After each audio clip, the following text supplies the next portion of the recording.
गौतम बुद्ध और शिकारी। एक समय की बात है। महात्मा बुद्ध अपनी तपस्या में लीन थे। उन्हें तपस्या में बैठे हुए कई दिन बीत चुके थे। तभी एक शिकारी उस रास्ते जा रहा था।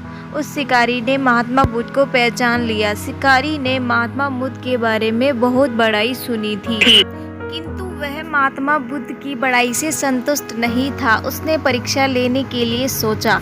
शिकारी पहले तो महात्मा बुद्ध को एक छोटा सा पत्थर फेंककर मारता है, किंतु महात्मा बुद्ध कोई प्रतिक्रिया नहीं करते हैं, क्योंकि उनका मानना था कि शरीर को कोई तकलीफ होती है, आत्मा को नहीं।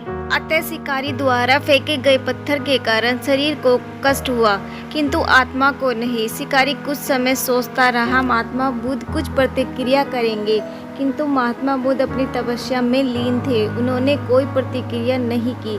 पुनः शिकारी ने पत्थर फेंका तो वह पत्थर महात्मा बुद्ध की आंखों के ऊपर लगा और उस जगह से खून बहने लगा।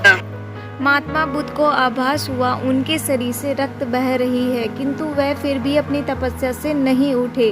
शिकारी को गुस्सा आया और उसने पुनः एक पत्थर और महात्मा बुद्ध की ओर फेंका।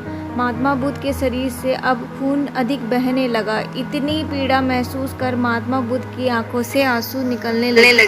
शिकारी महात्मा बुद्ध के पास जाकर पूछा, आपको जब मैंने पत्थर मारा तो आपने कोई प्रतिक्रिया नहीं दी। महात्मा बुद्ध ने बड़े ही सरलता के साथ कहा, क्योंकि इससे मेरे मन को कष्ट हुआ है, मेरे मन मस्तिष्क को नहीं। शिकारी अचंभित रह गया। उसने पूछा, फिर आपके आंसू क्यों बह रहे हैं?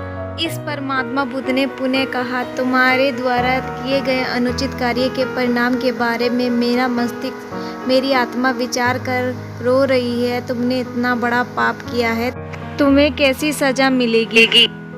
बुद्ध की बातों को सुनकर शिकारी महात्मा बुद्ध के चरणों में नतमस्तक हुआ और उनसे क्षमा याचना की। महात्मा बुद्ध क्षमाशील व्यक्ति थे। उन्होंने तुरंत शिकारी को क्षमा कर दिया और अपना आशीर्वाद दिया। वह शिकारी महात्मा बुद्ध का आशीर्वाद पाकर एक महान व्यक्ति और साधक के रूप में जीवन व्यतीत करने लगा। शिक्षा। इस कहानी से हमें यही शिक्षा मिलती है कि कभी किसी का बुरा नहीं करना चाहिए।